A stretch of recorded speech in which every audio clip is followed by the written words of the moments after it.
একটা জিনিস মিলানোর চেষ্টা করছি। 5ই আগস্টের আগে সাংবাদিক ইলিয়াসের সবচেয়ে বড় ফ্যান ফলোয়ার ছিল বাংলাদেশ জাতীয়তাবাদী দল, বিএনপি এবং তাদের যত নেতাকর্মীরা আছে, পাশাপাশি জামাত। 5ই আগস্ট পরবর্তী 6 মাসে সাংবাদিক ইলিয়াসের অবস্থান নিয়ে বিএনপি যথেষ্ট ক্ষুব্ধ।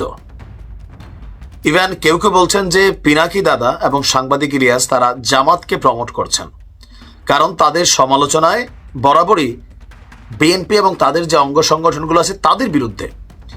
এখন বিএনপির কাছে এই জিনিসটা খুব মজা লাগতেছে না, কিন্তু এই জিনিসগুলা যখন আপনার আওয়ামী লীগ নিয়ে করতো তখন আবার খুব ভাল লাগতো। এখন বিএনপিকে নিয়ে করছে, মজা লাগতেছে না। এটাই বাস্তব ভাই। একসময় সাংবাদিক ইলিয়াসকে হুমকি ধামকি দিত আওয়ামী লীগ, ছাত্রলীগ, যুবলীগ, খোদ সাবেক প্রধানমন্ত্রী। এখন সাংবাদিক ইলিয়াসকে কৌশলে কমেন্টে গালাগালি করছেন অনেকেই। এখন কেন হঠাৎ করে সাংবাদিক ইলিয়াস বিএনপির বিরুদ্ধে অবস্থান নিলেন, নাকি অন্য কোনো অবস্থান তিনি নিলেন? সাংবাদিক ইলিয়াস গতকালকে একটি স্ট্যাটাস দিয়েছেন, যখন এই মুহূর্তে কুয়েটের ঘটনা নিয়ে মাস্টারমাইন্ড কি হাসনাত আবদুল্লাহ, গুপ্ত সংগঠক হিসেবে যাদেরকে দাবি করছে ছাত্রদল শিবির, নাকি আসলে অন্য কিছু, নাকি ছাত্রদল, এই নিয়ে যখন দ্বন্দ্ব চলছে, ক্যাম্পাসে ছাত্র রাজনীতি চাই না দাবি করা বৈষম্য বিরোধী ছাত্ররা তারা নিজেরাই কিন্তু রাজনীতি করছে, এটা অস্বীকার করার আপনার সুযোগ নেই। বাট ছাত্রদল করলে সমস্যা কোথায়, এটা নিয়ে যখন দ্বন্দ্ব হলো, সংঘর্ষ হলো, মামলা হলো, হঠাৎ করে সাংবাদিক ইলিয়াস ভাই তিনি একটা স্ট্যাটাস দিয়ে বসলেন, ছাত্র রাজনীতি নিষিদ্ধ চাই। দেশপ্রেম শেখার জন্য ছাত্র জীবনে রাজনীতি করা লাগে না, ভালো মানুষ হতে হয়। এখন এই যে স্ট্যাটাসটা, এটা ছাত্রদলকে খেয়ে দেওয়ার মতন। কারণ জামাত ইসলামের রাজনীতিটা আন্ডারগ্রাউন্ডেও আছে, আপার গ্রাউন্ডেও আছে। বৈষম্য বিরোধী ছাত্ররা কোনো রাজনৈতিক দলের সংগঠক না বা লেজুর ভিত্তিক সংগঠক না। তাদের বক্তব্য, আমাদের মধ্যে থেকে যারা রাজনীতি করে তারা এখান থেকে ইস্তফা দিয়া তারা জাতীয় নাগরিক কমিটিতে আমাদের দল যেটা আসতেছে ওটাতে চলে যাবে, আমরা কোনো রাজনীতি করি না। এটাও জনগণের সাথে একটা তামাশা করা। এখান থেকে নেতারা গজায়া রাজনৈতিক দলগুলোতে যাবে, বাট তারা ছাত্র রাজনীতি করে না। কিন্তু ক্যাম্পাসগুলো কাদের দখলে? এখন টেকনিক্যালি তাদেরই দখলে। সোজা হিসাব, জামাতের একটা সাপোর্ট আছে ব্যাকগ্রাউন্ডে, এটাও অস্বীকার করার কোনো সুযোগ নেই। এখন এই পরিস্থিতিতে যদি ক্যাম্পাসে ছাত্র রাজনীতি নিষিদ্ধ হয়, তাহলে সবার আগে মারা খাবে ছাত্রদল। কারণ জামাতের রাজনীতি বোঝার জন্য অনেক ঘিলু লাগে মাথার মধ্যে। বৈষম্য বিরোধীদেরকে দিয়ে জামাত রাজনীতি করাচ্ছে, এটা ছাত্রদলের দাবি, প্রকাশ্যে অপ্রকাশ্যে। তো অপ্রকাশ্যে কেন? জামাতের রাজনীতিটাই এমন যে তারা একটা টিম বাহিরে রাখে আর একটা টিম ভিতরে রাখে, যেন মার্কেটটা কোলাহল মুক্ত থাকে। এটা কার? আমার কথা না। গতকালকে থেকে বিএনপির সব নেতারা, ছাত্রদলের নেতারা বারবার কিন্তু একই কথা বলছেন। এখন সাংবাদিক ইলিয়াসের এই যে ছাত্র রাজনীতি নিষিদ্ধের যেই প্রস্তাবটা, এটার পক্ষে আপনারা কারা কারা আছেন?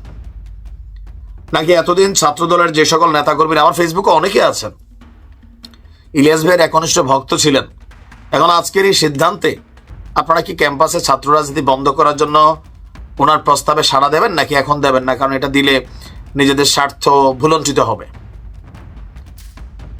আমার মনে হয় দিবেন না। আবার সাংবাদিক ইলিয়াস কি আসলে বিএনপির পক্ষে কাজ করে নাকি জামাতের পক্ষে, এটা নিয়েও একটা পারসেপশন কিন্তু আছে।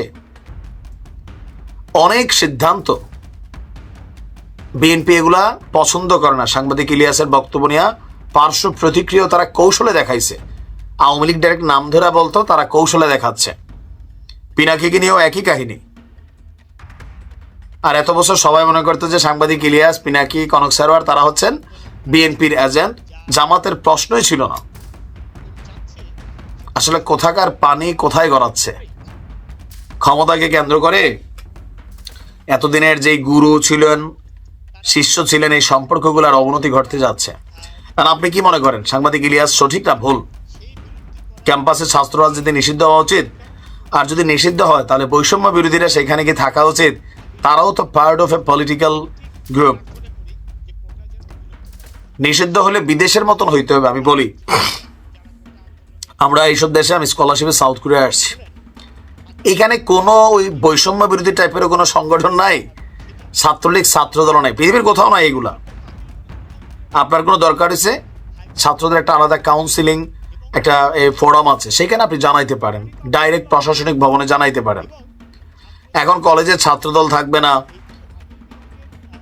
অন্য রাজনৈতিক দল থাকবে না, বৈষম্য বিরোধীরা থাকবে, কথায় কথায় ডিসির বাসভবন ঘেরাও করবে, মনে না চাইলে অমুকরে ধরিয়া পুলিশে দিয়ে দিবে, তমুকরে ক্যাম্পাসে ঢুকতে দিবে না। এটা তো ভাই একটা ফেসিবাদী আইকনিক মেন্টালিটি।